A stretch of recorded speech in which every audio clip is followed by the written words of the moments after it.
पहले श्रीलंका में पब्लिक सड़कों पर आई, फिर नेपाल में यूथ प्रोटेस्ट ट्रेंड हुआ और अब इंडिया में इंस्टाग्राम पर वायरल हो रहा है कॉकरोच जनता पार्टी। पर सवाल ये है, ये सिर्फ मीम है या इंडिया का डिजिटल जेंजी प्रोटेस्ट? सब कुछ स्टार्ट हुआ एक कंट्रोवर्शियल स्टेटमेंट के बाद। इंडिया के जस्टिस सूर्यकांत का एक बयान वायरल हुआ जिसमें अनएम्प्लॉयड यूथ और ऑनलाइन एक्टिविस्ट को कॉकरोच और पैरासाइट्स जैसे वर्ड से कंपेयर किया गया। बाद में क्लैरिफिकेशन भी आई, पर तब तक इंटरनेट एक्सप्लोर हो चुका। इसी कंट्रोवर्सी के बाद अभिजीत दिपके नाम के एक क्रिएटर ने इंटरनेट पर एक सैटिराइकल मूवमेंट स्टार्ट किया, कॉकरोच जनता पार्टी यानी CJP। ये कोई ऑफिशियली रजिस्टर्ड पॉलिटिकल पार्टी नहीं थी, बल्कि एक डिजिटल प्रोटेस्ट मूवमेंट था।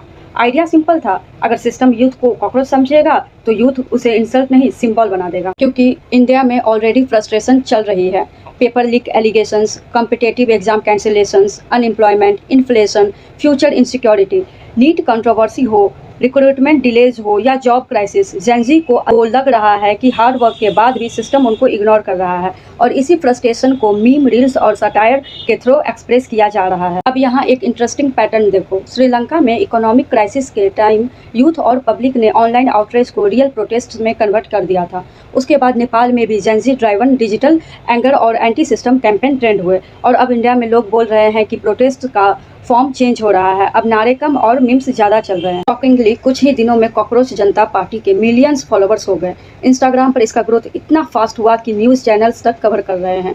यूथ ने कॉकरोच कॉस्ट्यूम्स पहनकर यमुना क्लीनिंग वीडियोस तक बना दिए। अब लीगल साइड समझते हैं। इंडिया का आर्टिकल 19(1)(a) सिटीजन्स को फ्रीडम ऑफ स्पीच देता है, इसलिए सटायर, मीम्स और क्रिटिसिज्म डेमोक्रेसी का पार्ट है। लेकिन अगर फेक एलिगेशन, हेट स्पीच या डिफेमेशन हो तो लीगल एक्शन भी हो सकता है। मतलब प्रोटेस्ट अलाउड है पर लॉ के अंदर। एक्चुअली कॉकरोच जनता पार्टी सिर्फ एक मीम नहीं है, ये इंटरनेट जनरेशन का मूड बताता है। आज की यूथ फ्रस्ट्रेशन को स्पीच से नहीं, रील्स और मीम से एक्सप्रेस करती है। पहले न्यूज़पेपर, कार्टून सिस्टम को ट्रोल करते थे, अब इंस्टाग्राम मीम्स वही काम कर रहे हैं। तो समझने वाली बात ये है, कॉकरोच जनता पार्टी एक ऑफिशियल पॉलिटिकल पार्टी नहीं और यूथ फ्रस्ट्रेशन का डिजिटल सिंबल है। और शायद इसीलिए ये ट्रेंड इतनी तेजी से वायरल हुआ, क्योंकि मीम्स के पीछे रियल पेन छुपा हुआ है।